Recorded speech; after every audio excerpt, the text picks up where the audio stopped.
नमस्कार, मधेसवाणी कार्यक्रममा आज हामीसँग हुनुहुन्छ जनता समाजवादी पार्टी नेपाल निकट राष्ट्रिय विद्यार्थी सङ्घका केन्द्रीय अध्यक्ष मनिष मिश्र। सर्वप्रथम उहाँले कार्यक्रममा स्वागत गरौँ। स्वागत छ कार्यक्रममा। धन्यवाद राम सुकलजी। हजुर, खास गरी जनता समाजवादी पार्टी नेपाल अब जसरी दुई केटा विभाजित थियो, राजपा र समाजवादीमा एकता भएको थियो, त्यो एकता एक वर्ष नपुग्दै अथवा एक वर्षकै अवधिमा अहिले अब विवाहित भएको अवस्था छ। यसलाई खास गरी युवा विद्यार्थीले कसरी हेरिरहेको छ त? अब यसलाई हामीले कुन रूपमा हेरेका छौँ भने सैद्धान्तिक एकता भएका थियो र सैद्धान्तिक तरिकाले विभाजन हुँदैछ।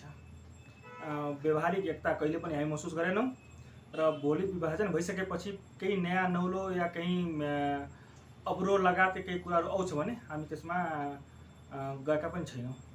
हजुर, तपाईँले सैद्धान्तिक एकता भन्नु, सैद्धान्तिक कसरी भएको थियो? एउटा हतारमा राताराति भएको थियो, यसलाई सैद्धान्तिक कसरी भन्ने त?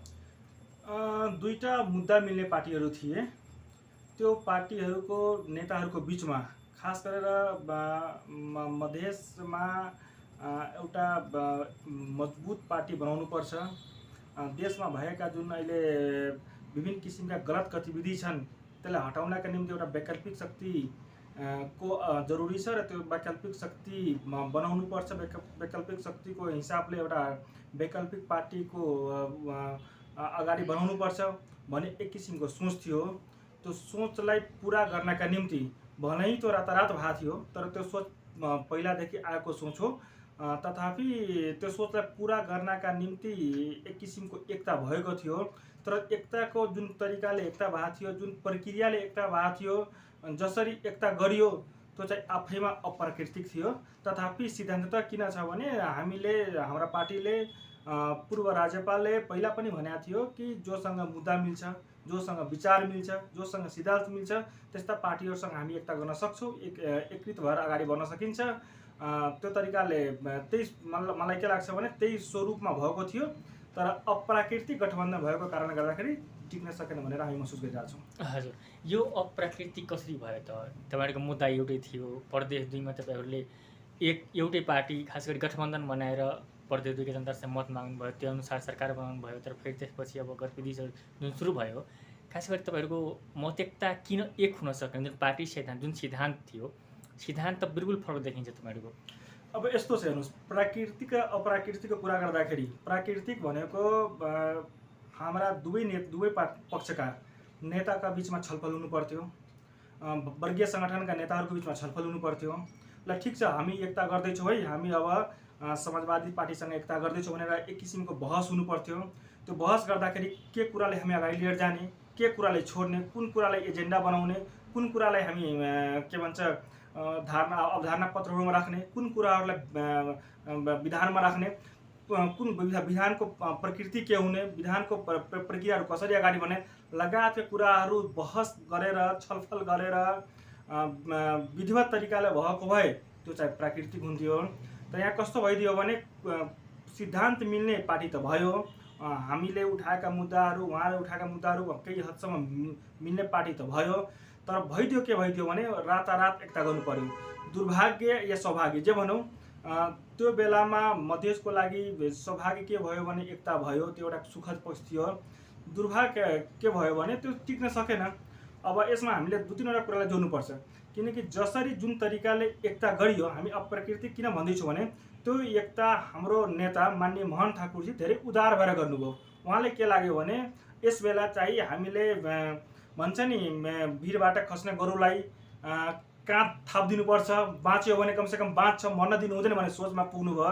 तर उहाँ के बिर्सनुभयो भने भिरबाट खस्ने गोरुलाई राम्रा मात्र भन्न सकिन्छ, त्यहाँ काँध थाप्न सकिँदैन। तर उहाँ काँध थापेर गल्ती गर्नुभएको छ भन्ने फिलिङ, भन्ने महसुस हामी अहिले आएर गर्दैछौँ। हजुर, तर जसरी उपेन्द्र यादवको तत्कालीन समाजवादी पार्टीसँग खास गरी जब राजपा निर्माण भइरहेको त्यो बेला पहिलादेखि नै खास गरी उपेन्द्र यादव पार्टी पनि त्यसमा राजपामै समाहित होस् भन्ने प्रयास भइरहेको, तर त्यो आउन सकेन। तर त्यही पनि राजपा र समाजवादी हुँदा पनि एकीकरणका लागि करिब वर्षभन्दा बढी, एक वर्षभन्दा बढी समयसम्म खास गरी त्यसमा गृह कार्य भयो, त्यही पनि हुन सकेन। तर जसरी रातारात एकता भयो, खास गरी एकताको उद्देश्य के थियो? तपाईँहरू जसरी रातारात अब समाचार पाउनुभयो कि अब एकता भयो अथवा हुँदैछ, किन भयो एकता खासमा? त्यो एकताको अहिले आएर यसो हेर्दाखेरि अहिलेसम्म विगत एकता भएपछि अहिलेसम्म आएर यसो हामीले विश्लेषण गर्ने हो भने उपेन्द्रजीको चतुराई र महन्तजीको उदारपनले गर्दा त्यो एकता भएको थियो। महन्तजी बढी उदार भइदिनु भयो। उहाँले के लाग्यो भने म पुरै जीवन कङ्ग्रेसमा थिएँ, कङ्ग्रेस छोडेर मधेसवादी राजनीतिमा आएँ, अब मधेसवादी राजनीतिलाई बलियो बनाउनुपर्छ, मजबुत बनाउनुपर्छ, पार्टीलाई एउटा देशको वैकल्पिक शक्ति बनाउनुपर्छ र एउटा जति मधेसवादी खास गरेर जो मधेसवादी पार्टीहरू खोलेर त्यो आवरणमा जो काम गर्दैछन् तिनीहरूले एकीकृत गरेर अगाडि बढाउनुपर्छ भने उहाँ एउटा एक किसिमले उदार भएर लाग्नुभयो। त्यो उहाँको उदारपन थियो। तर उपेन्द्रजीले उहाँको यसो हामी त 1 वर्षदेखि उहाँसँगै काम गर्दैछौँ, उहाँलाई पनि हामी नजिकबाट हेरिरहेका छौँ। त्योभन्दा पहिला हामी उहाँको बारेमा बुझेका थियौँ, धेरै मोर्चाहरूमा हामीसँगै आन्दोलन पनि गरेका थियौँ। उहाँको कस्तो छ भने उहाँ एक किसिमको अवसरलाई तलास गर्ने र अवसरमा क्लिक गर्न खोज्ने। अब कस्तो हुन्छ भने अवसर भनेको सधैँभरि तपाईँकै फेभरमा हुँदैन। कुनै कुनै बेला अवसरलाई क्लिक गर्दाखेरि या अवसरलाई आफूतिर आकर्षण गर्दाखेरि कहिलेकाहीँ गलत पनि भइदिँदो रहेछ, कहिलेकाहीँ घाटा पनि भइदिँदो रहेछ। त्यो उपेन्द्रजीले बुझ्नु भएन। उहाँले अवसर मेरो यो अवसर हो, म जसरी भयो नि म मिलाएँ भने राजपासँग मिल्यो भने मेरो पार्टी बच्छ र म पार्टी बचाउन सक्छु, पार्टी ठुलो बन्छ र ठुलो पार्टी भएपछि म अरूसँग बार्गेनिङ गर्न सक्छु, मसँग ठुलो बार्गेनिङ पावर आउनेछ भनेर उहाँले त्यो बेला त्यो सोचमा अगाडि बढ्नुभयो। महन्तजी उहाँहरू चाहिँ महन्तजी राजनीति लगायतका नेताहरू उहाँहरू चाहिँ के बुझ्नुभयो भने पार्टी ठुलो भयो भने ठुलो एउटा आकार हुन्छ, देशमा एउटा हामीले वैकल्पिक शक्ति बनाउन सक्छौँ, भोलि राज्य संरचनामा पनि हामी राम्रो ठाउँमा पुग्न सक्छौँ, भोलि जनता राम्रो काम गर्दै गयो भने जनतालाई हामी आफूतिर आकर्षित गर्न सक्छौँ लगायतका कुराहरू उहाँहरू बुझ्नुभयो। तर ठिक विपरीत उहाँले बार्गेनिङ पावर मात्र बढाउनको लागि एकता गर्न खोज्नुभयो।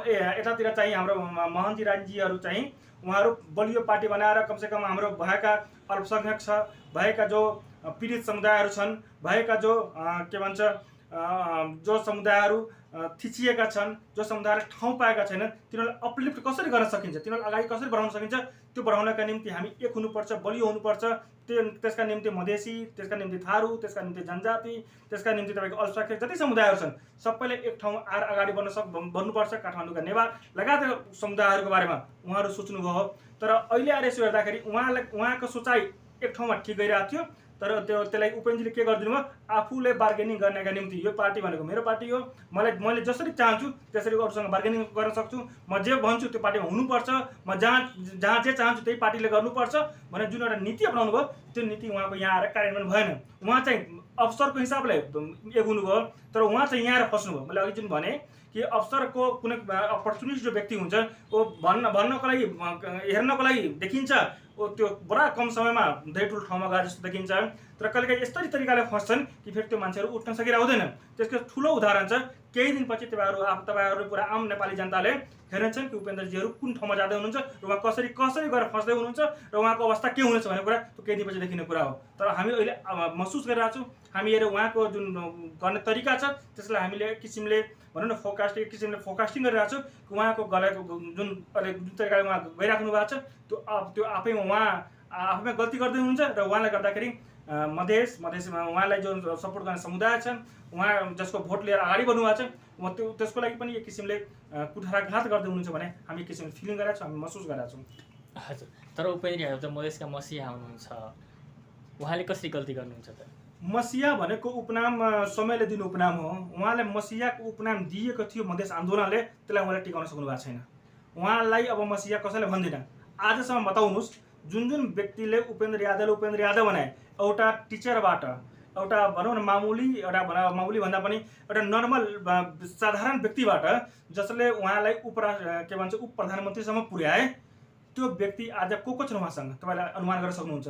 आजको डेटमा उहाँसँग एउटा पनि व्यक्ति पाउनुहुन्न जसले उहाँले सुरुदेखि यहाँसम्म पुर्याए। उहाँ कस्तो मान्छे हो भने सधैँभरि पावरलाई आफू नजिक ल्याउन खोज्ने र जोसँग पनि गएर बार्गेनिङ गरिदिने। न मुद्दाको मतलब छ। मलाई के भन्छ हामी छुट्टै पार्टी हुँदाखेरि त्यो बेला हामी तमोल्पामा थियौँ, उहाँ चाहिँ मधेसी जानकार फोरममा हुनुहुन्थ्यो। त्यो बेला उहाँको हामी इन्टरभ्यू सुनेका थियौँ। मधेसी जानकार फोरम मधेसको नाममा पार्टी बनाउनु भयो उहाँले। त्यत्रो ठुलो मसिहाको के भन्छ मधेसी जनताले उहाँले भन्यो पनि उहाँले त्यो स्वीकार गरेर उहाँ आफूलाई धेरै प्रफुल्लित पनि बनाउनु भयो। तर अवस्था के भइदियो, केही दिन बित्दै उहाँले एउटा टिभी इन्टरभ्यूमा गएर के भनिदिनु भयो भने मधेसवाद के हो, मधेसीको मलाई थाहा छैन भनेपछि मधेसी जनतालाई जो जनताले देशमा खास गरेर शोषण र पीडित जो भएका छन् तिनीहरूलाई अपलिफ्टको लागि तिनीहरूलाई उन्मुक्तिको लागि जो लडिरहेछन् सबले उपेन्द्रजीलाई राम्रोसँग चिनिसकेका छ, हामी पनि चिनिसकेका छौँ। अब उहाँले लामो रेसमा उहाँ घोराएन, उहाँ जुन तरिकाले काम गर्दै हुनुहुन्छ त्यो तरिकाले उहाँ धेरै चाँडै थकित भएर बस्नुभएको, उहाँसँग कुनै अर्को विकल्प हुँदैन। हजुर, तर जसरी उपेन्द्र यादवकै कतिपय अन्तर्वार्ताहरू, ताजा अन्तर्वार्ताहरू हेर्दा अथवा उहाँकै पार्टीका कतिपय नेता कार्यकर्ताहरूको जुन अब कुराहरू सुन्दा उपेन्द्र यादवसँग छुटिएर गएका नेताहरूको भविष्य नै समाप्त भएको छ अथवा तिनीहरूको भविष्य नै केही हुँदैन, उपेन्द्र यादव मात्रै एउटा नेता हो भन्ने किसिमको जुन कुराहरू छ, जसरी कि अब विभिन्न उदाहरण दिन्छन्, जेपी गुप्ता, भागीनाथ गुप्ता, त्यस्तै तपाईँको अब विभिन्न नेताहरूको जुन विजय गजदार लगायत नेताहरूको जुन उदाहरण दिन्छन् तिनीहरू भनेपछि उपेन्द्र यादवसँग छुटिएर जानेहरूको भविष्य खराब समाप्त हुन्छ नि त राजनीतिक रूपमा। अब हेर्नुहोस्, तपाईँको जुन टुकी निभिन खोज्छन् त्यो टुकीको निभिने बेलामा उसको ऊर्जा ठुलो हुन्छ, धेरै हुन्छ। तपाईँले यसरी हामी एनालाइसिस गर्न सकिन्छ कि उपेन्द्रजीलाई त्यस्तो लाग्यो होला कि उहाँसँग छुटिने मान्छेहरू सकेका छन्, तर म के भन्छु भने उपेन्द्रजीलाई सबैले छोडेर आफ्नो भविष्य सुनिश्चित गरेका छन्। किनकि उहाँ जस्तै क्वेसन म तपाईँसँग गर्न चाहन्छु, उहाँसँग किन त्यो पुरानो जो सुरुवातदेखि उहाँसँग थिए त्यो अहिलेको उहाँसँग किन छैनन्? उहाँसँग किन सधैँभरि नयाँ नयाँ मान्छे मात्र आइरहेको छन्? उहाँ सधैँ नयाँ नयाँ पार्टीमा मात्र आबद्ध हुन खोज्नुहुन्छ। उहाँ किन एउटै पार्टी बनाएर एक धारमा अगाडि बढ्न सक्नु भएको छैन? उहाँ किन सधैँभरि कहिले मुद्दा चेन्ज गरिदिने, कहिले विभिन्न कुरा उठाउने, कहिले देशको राजनीति गर्ने कुरा उठाउने, कहिले देशको राजनीतिको कुरा उठाउने, कहिले क्षेत्रीयको कुरा उठाउने, कहिले राष्ट्रिय कुरा उठाउने लगायत उहाँको आफैमा अस्थिरता छ र? भन्नुहोस् त। मैले भन्न खोजेको कुरा के भने एउटा व्यक्ति टिक्दैमा त्यो सिद्धान्त टिक्दैन, एउटा व्यक्ति टिक्दैमा त्यो पुरा धरातल टिकेर हुँदैन। त्यही भएर उपेन्द्रजीको अवस्था के भने उहाँले जुन कुरा उठाउनु भएको थियो तत्कालीन मधेसी जानकार फोरम जुन बेला एउटा गैर सरकारी संस्था थियो, त्यसपछि जो पार्टी बन्यो, जुन उद्देश्य र जुन कुरा उठाएको थियो त्यो उद्देश्य त्यो कुराले कहाँ पुगेको छ त? अहिले तपाईँ उहाँसँगै उद्देश्य र कुरा उठाएका व्यक्तिहरूसँग इन्टरभ्यू लिनुहोस्, उहाँसँग सोध्नुहोस्, अनि उहाँले भन्नुहुन्छ उपेन्द्रजी के हो भन्ने कुरा। पैसा कमाउनु भयो होला, उहाँ ठुल्ठुलो करोडौँको गाडीमा चढ्नु भयो होला, घर बनाउनु भयो होला, फ्ल्याट काठमाडौँमा राख्नु भयो होला, के भन्छन् आफ्नो दिनचर्या विलासी बनाउनु भयो होला, त्यो त्यसलाई उहाँले उपलब्धि मान्नुहुन्छ भने मलाई केही भन्नु छैन। किनकि यस्ता उपलब्धि मान्ने मान्छेहरू काठमाडौँमा लाखौँ छन्। तर म के भन्छु, म कसैलाई उपलब्धि मान्छु भने उहाँले उठाएको मुद्दा कहाँसम्म एड्रेस भएको छ त?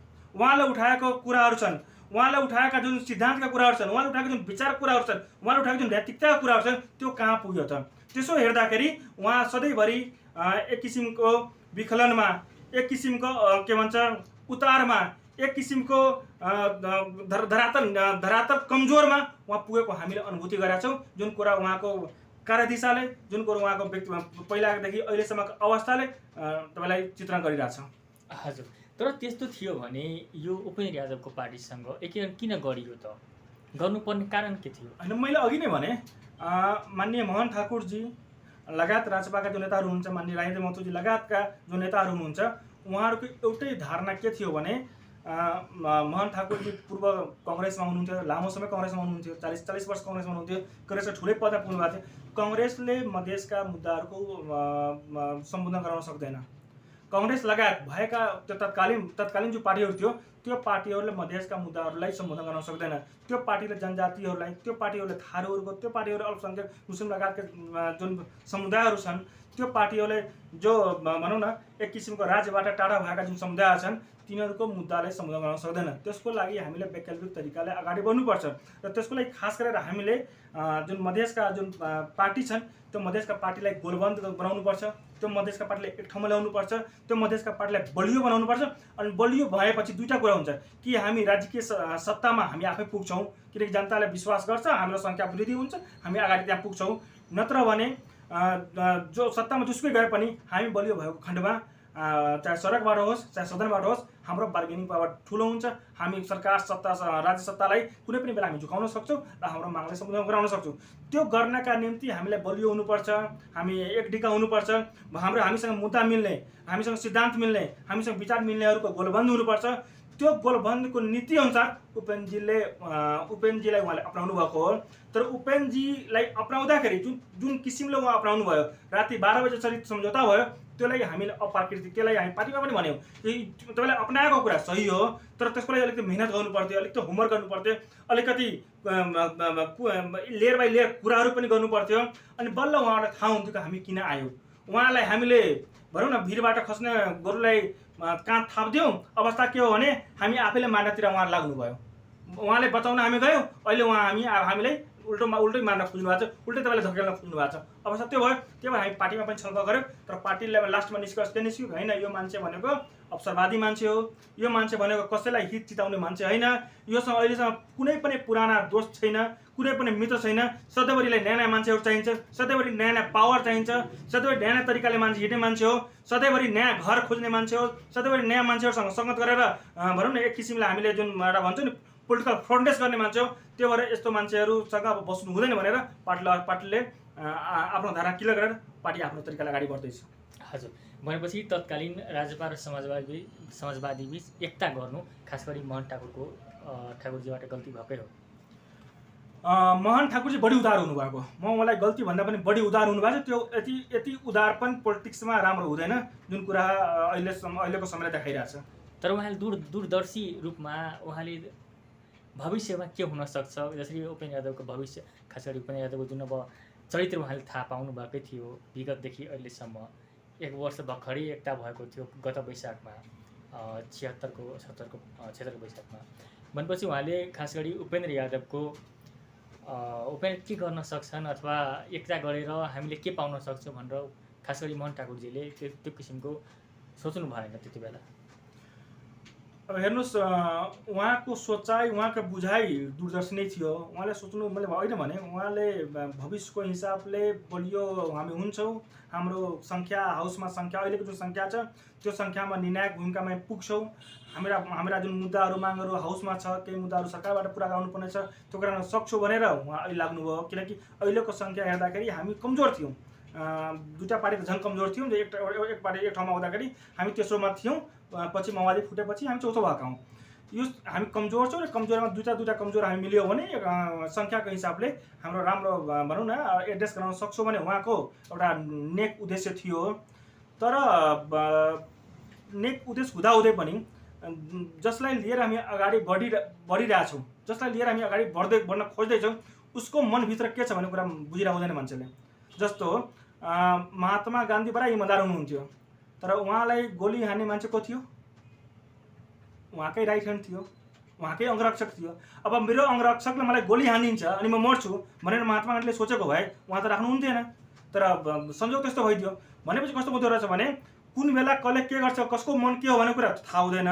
तर नेक विचारले हामी अगाडि बढ्ने हो। महात्मा गान्धी अहिले पनि उहाँ बाबु, इन्डियाको पुरा होइन फादर अफ नेसन भनेर उहाँलाई पुजिन्छ, तर त्यही मान्ने मान्छेको अवस्था के भयो? त्यस्तै मोहन ठाकुरजीले एउटा राम्रो उद्देश्यका साथ, एउटा भनौँ न भविष्यवाणीका साथ, एउटा लामो समयमा हामी यो हुनसक्छ भनेर एउटा सोचेर एउटा दूरदृष्टिका साथ उहाँले यो एकीकरण गराउन खोज्नुभयो।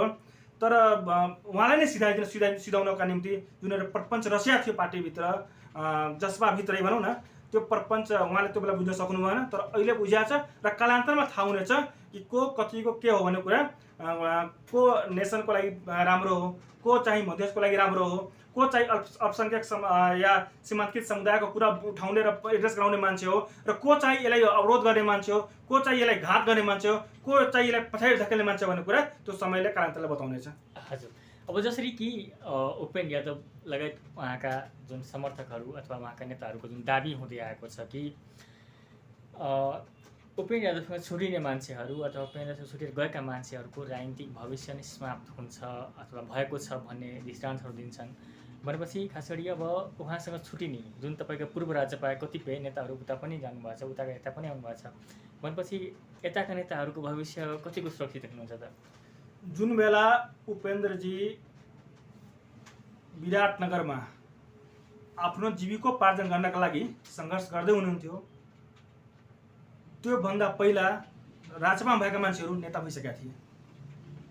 भनेपछि तपाईँ बुझ्न सक्नुहुन्छ कि नेता भइसकेको मान्छेलाई तपाईँले भविष्य उसको चौपटी हुन्छ कि तपाईँ जसलाई सिकेर नेता बन्दै हुनुहुन्छ, जसको पछाडि लागेर तपाईँले आफ्नो स्कुलिङ सुरु गर्नुभएको छ, जसको बारेमा पढेर तपाईँले राजनीति बुझ्नु भएको छ, त्यसको स्कुलिङ के भन्छ समाप्त हुन्छ।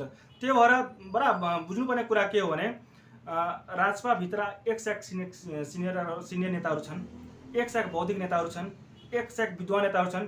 त्यो विद्वान नेता यस्ता छन् जो उपेन्द्रजी भन्दा पहिला नै राजनीति गरिसकेको मान्छे थिए। उहाँ नेता हुनुभन्दा पहिला नेता भइसकेका मान्छेहरू थिए। त्यही भएर उपेन्द्रजीले मसँग छुट्टिएर भविष्य सकिन्छ भन्नु भनेको आकाशमा थुक फालेर अनि आफूलाई गर्वन्वित ठान्नु हो। हजुर, अब जसरी दुईटै पार्टीका अध्यक्षद्वय, अब खास गरी जसपाकै अध्यक्ष, दुईटा अध्यक्ष मोहन ठाकुर, उपेन्द्र यादव, उहाँहरूले अब आधिकारिकताका लागि दाबी गर्नुभएको छ। त्यसका लागि अब निर्वाचन आयोगले इजलास पनि गठन गर्ने भनेको छ। खास गरी अब यसको जसपाको आधिकारिकता तपाईँहरू आधिकारिकता दाबी गर्नुहुन्छ कि राज्यपालले बिताउनुहुन्छ? अब राज्यपालले के गर्छ? पूर्व राज्यपालले हेर्नुहोस्, यो निर्वाचन आयोगमा गइसकेको मुद्दा हो। यो तपाईँले इजलास गठन गर्ने भन्दा पनि इजलास गठन भइसकेको छ। 5 जनाको इजलास गठन भइसकेको छ। त्यहाँको प्रमुख आयुक्त जुन हुनुहुन्छ थपलियाजी, उहाँको संयोजकमा 4 जना आयुक्तहरूको भनौँ न 5 सदस्यीय इजलास गठन भइसकेको छ।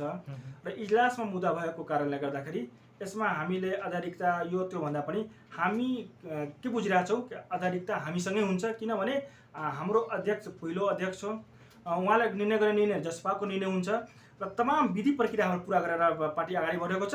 त्यो भएर भोलि आधिकारिकता कसलाई दिने भन्दाखेरि जो घरको मूल मालिक हुन्छ उसलाई आधिकारिकता दिने हो। त घरको मूल मोहन ठाकुरजी हुनुहुन्छ, उहाँले आधिकारिक पाउनुहुन्छ। घरको सदस्यलाई होइन, अब तिमी आधिकारिक भयो र तिमी मूल मान्छे नै आधिकारिक छैन भनेर बाउलाई तिमी छोरा घरको मालिक भयो र चाहिँ बाउ चाहिँ होइन तिम्रो अन्डरमा बस्नुपर्छ भनेर कहीँको कुरा छैन। यो त भनौँ न पत्याउने नपत्याउने कुरा हो। त्यो भएर पहिलो अध्यक्ष, वरिष्ठको अध्यक्ष, सिनियर अध्यक्ष र उमेरमा पनि सबभन्दा सिनियर र सबैले मानेको र सबै क्षमतावान भएको र पार्टीमा घोषित कि उहाँले गरेको निर्णय नै सबै सर्वमान्य निर्णय हुने यस्तो ब्याङ्किङ पास भएको अवस्थामा मोहन ठाकुरजी जहाँ हुन्छ पार्टी त्यही हुन्छ, आधिकारिकता त्यही हुन्छ। हजुर, भनेपछि पूर्व राज्यपालले बिताउने कुरा छैन। जसपा नि तपाईँहरूको पक्षमा हुन्छ, जसपा नि तपाईँको पार्टी हुन्छ। अहिलेसम्मको अवस्थामा जसपा नै हामी पाउँछौँ भनेमा हामी विश्वास छौँ। हजुर, भनेपछि खास गरी अब जुन अब कतिपय मिडियाहरूमा पनि अथवा समाज सञ्जालमा मोहन ठाकुर लगायतका पक्षका नेताहरू पूर्व राज्यसभा बिताउने अथवा पूर्व राज्यसभा फेरि दर्ता गर्ने भन्ने कुराहरू छ। त्यस्तो हुँदैन, जसपा नि तपाईँहरूको आधिकारिक पार्टी हुन्छ।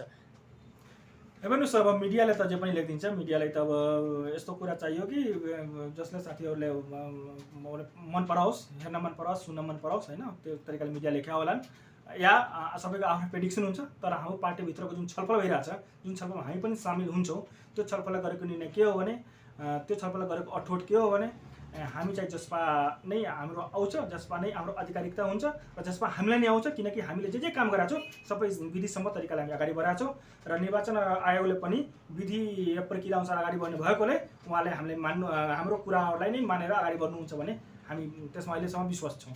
हजुर, तर खास गरी जसपाको विधानमा अध्यक्षले निर्णय गर्न भन्दा पनि बहुमतको केन्द्रीय कार्यकारिणी समितिको निर्णय मान्य हुन्छ भन्ने कुरा भनेको छ। तपाईँहरूसँग बहुमत केन्द्रीय कार्य समितिमा तपाईँहरूको बहुमत छैन। उपेन्द्र यादवको पक्षमा 30 जना लिएर उहाँ निर्वाचन पुग्नु भएको थियो।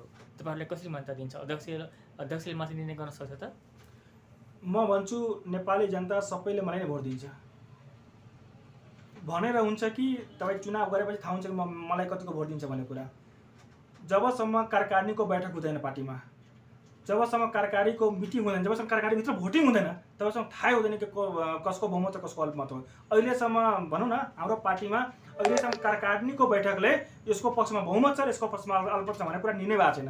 त्यही भएर कुनै पनि व्यक्तिले मलाई बहुमत छ या कहिले केहीको ड्राफ्ट ल्याएर देखाइदिने, कहिले केही मिडियामा हालिदिने, कहिले केही लेखिदिने, यो लेख्दैमा हाल्दैमा भन्दैमा यो बहुमत हुँदैन। मैले अघि नै भने कि जसरी मलाई नेपाली जनताले पत्याएछ र मलाई सबभन्दा बढी भोट मलाई नै छ भन्नको लागि मलाई चुनावमा जानुपर्छ, भोट लड्नुपर्छ, अनि बल्ल थाहा हुन्छ कि कतिको मसँग भोट छ र कतिको जनाधार मसँग छ। त्यसरी नै जसपाभित्रमा अल्पमतमा बहुमत कसको छ भन्ने कुराको लागि कार्यकारिणीको मिटिङ हुनु पर्थ्यो, जुन अहिलेसम्म मिटिङ भएको छैन। अहिलेसम्म भनेको कुरा सबै मनगढन्त कुराहरू हो, सबै आफूलाई आफ्नो ढाडस देखाउनेको कुरा मात्र हो। हजुर, तर उपेन्द्र यादवले त 30 जना कार्यकारिणी समितिको हस्ताक्षर नै बुझाउनु भएको छ नि उहाँले। अब उहाँले कसलाई बुझाउनु भयो, कसरी बुझाउनु भयो, के गरेर बुझाउनु भयो त हामीलाई थाहा छैन। भनौँ न कृत्य तरिकाले कुनै मान्छेले कसैलाई बुझाउँछ भने त्यो उहाँले जानु। किनकि जसपाको जबसम्म मिटिङ हुँदैन तबसम्म आधिकारिक हुँदैन। अब व्यक्तिगत घरमा गएर कसैले साइन गराएर कसैको साइन आफैले गरिदिएर त्यो तरिकाले कोही बुझाउँछ र भन्छ मैले बुझाएको छु, त्यो कुरा त्यो त निर्वाचन आयोगले गर्ने कुरा हो, त्यो भोलिको दिनमा इजलासले गर्ने कुरा हो, त्यो इजलासले निर्वाचन आयोगले गरौँ, त्यसमा हाम्रो केही लेनादेना छैन। हजुर, भनेपछि उपनिर्वाचन 30 जनाको केन्द्रीय कार्यकारिणी समितिको जुन सदस्यको जुन हस्ताक्षर बुझाउनु भएको छ त्यो कृत्य हो त? अरे बैठकै भएको छैन, जो कुराको बैठक छैन त्यो त कृत्य त हो नि। बैठक नभइकन कसैले भन्छ कि मेरो पक्षमा फलानु मान्छे हो, म भोलि घर घरमा गएर साइन गराउँछु र भन्छ मलाई नेपालको राष्ट्रपति बनाइदियो, मलाई नेपालको राष्ट्रपति बनाइदिन्छ? भन्नुहोस् त, तपाईँ आफै भन्नुहोस् न। मलाई नेपालको राष्ट्रपति बनाउँछ भने भोलिदेखि लाग्छु मेचीदेखि मकालीसम्म पुरै देशभरिमा काठमाडौँमा घर घरमा घुम्छु, मलाई साइन गराउँछु, त्यस्तो हुँदैन। बोलीको हिसाबले आफ्नो भनौँ न छललाई प्रकट गर्ने हिसाबले, आफ्नो ढाडसलाई देखाउने हिसाबले, अरूलाई मूर्ख बनाउने हिसाबले जुन तरिकाले घर घरमा गएर साइन गराउने, कसैको साइन आफै गरिदिने, कसैलाई फोनमा भनिदिने यत्रो साइन मैले गरिसकेँ अब के हुन्छ, यसरी भरेर जसले जो गर्छ त्यसको भनौँ न त्यो अब त्यसले के भने अब नैतिक पतन भएको मान्छे भन्ने कि अब कीर्ति बहादुर त नाम चलेकै कुराहरू हो जुन तपाईँहरूले न्युजमा हेर्नुभयो होला। त्यो भएर कीर्ति बहादुर र नैतिक पतन भएको कुराहरू कहिले नेता जस्तो मान्छेले गर्नु हुँदैन थियो। म के भन्छु, ठिक छ तपाईँसँग बहुमत छ होला, छ भने देखाउनुहोस् न, मिटिङ गर्नुहोस्, तपाईँसँग बहुमत छ भने मिटिङ गर्नुहोस्, मिटिङमा सिधै गर्नुहोस्। अब मिटिङ चाहिँ नगर्ने अनि आफू चाहिँ भन्ने कि मेरो बहुमत छ भनेर ठाउँ ठाउँमा गएर दिएर हुन्छ भन्नुहोस् त? त्यस्तो दिनुभएको त सबैले दिन्थ्यो, म पनि देशको राष्ट्रपति भइदिन्थेँ, प्रधानमन्त्री भइदिन्थेँ, म पनि घर घरमा गएर साइन गराउँथेँ, तर त्यस्तो हुँदैन। त्यही भएर यो जसले गराएछ त्यो सबै कृत्य कुराहरू गराएछ, जाली कुरा गराएछन्। यो भनेको कस्तो हुन्छ नि, हाम्रो केटाहरू भनिन्छ नि फटाइ कुराहरू हो, यो फटाइ कुराहरू हो, यो बाहेक यो केही पनि होइन। हजुर, जुन आरोप तपाईँले कृत्य गरेको अथवा जालसाजी, यो सब आरोप खास गरी उपेन्द्रले मोहन ठाकुरमाथि लगाउनु भएको छ। उहाँले एउटा सार्वजनिक मिडिया मार्फत नै उहाँले भन्नुभएको छ। अब मोहन ठाकुर 86 वर्षको उमेरमा, 80 वर्षको उमेरमा उहाँ त्यत्रो बुढो भइसकेपछि कृत्य गर्दै हिँड्नुहुन्छ। उपेन्द्रको आरोपहरूमा सच्चाइ छैन? केही सच्चाइ छैन। सच्चाइ छ भने त्यो निर्वाचन आयोगले इजलासमा थाहा भइहाल्छ, केही दिनमै थाहा भइहाल्छ। त्यही भएर उहाँलाई जति कुरा खालि देखाउनका लागि उहाँ भनौँ न केही व्यक्तिहरूलाई मै गरेको कुरा सही हो, मेरै कुरा सही हो, म माथि नै ब्लाइन्ड बिलिभ गर भनेर एउटा ढाडा देखाउने कुराहरू मात्र हो। त्यसमा कहीँ कतै सत्ता छैन। सत्यता र असत्य के हो भन्ने कुरा त्यो इजलासले देखाउने कुरा हो। केही दिनपछि आफै थाहा भइहाल्छ, तपाईँहरू आफै सबैलाई सम्पूर्ण नेपाली जनतालाई थाहा भइहाल्छ कि सत्य के हो भन्ने कुरा। हजुर, हस्, हाम्रो कार्यक्रमलाई समय दिनुभएकोमा धेरै धेरै धन्यवाद। धन्यवाद राम सुब्बाजी, यस्तो हाम्रो पार्टीको विषम परिस्थितिमा मेरो कुरा राख्ने मौका दिनुभयो, त्यसको लागि तपाईँ ल मधेसवाणी टिमलाई म आफ्नो तर्फबाट धेरै धेरै धन्यवाद दिन चाहन्छु। हजुर, मधेसवाणी कार्यक्रममा आज हामीसँग हुनुहुन्थ्यो जनता समाजवादी पार्टी नेपाल निकट राष्ट्रिय विद्यार्थी सङ्घका केन्द्रीय अध्यक्ष मनिष मिश्र।